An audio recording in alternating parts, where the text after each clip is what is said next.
آج زمان پارک کی فضا غیر معمولی جذبات سے بھرپور دکھائی دی، جب طویل عرصے کے بعد ایک بار پھر قیادت اور کارکنان اس مقام پر پہنچے جو پاکستان کی سیاسی تاریخ میں مزاحمت، وفاداری اور جدوجہد کی علامت بن چکا ہے۔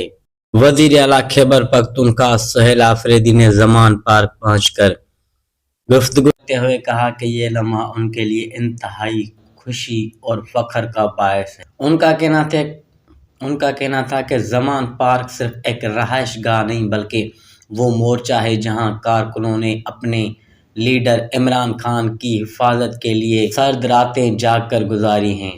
دباؤ، خوف اور رکاوٹوں کے باوجود پیچھے ہٹنے سے انکار کیا۔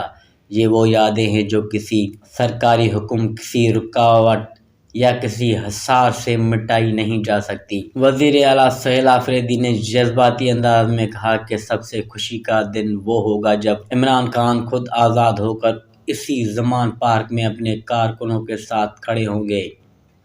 ان کے مطابق وہ دن صرف ایک شخص کی واپسی کا نہیں ہوگا بلکہ عوامی جدوجہد، قربانی اور استقامت کی فتح کا دن ہوگا۔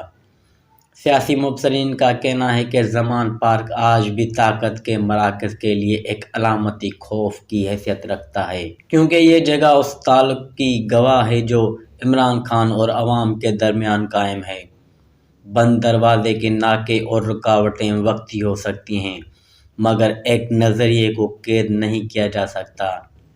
آج زمان پارک میں گونجنے والی آوازیں اس حقیقت کی یاد دہانی ہے کہ قیادت کو جیل میں رکھا جا سکتا ہے مگر عوام کی دلوں سے نہیں نکالا جا سکتا۔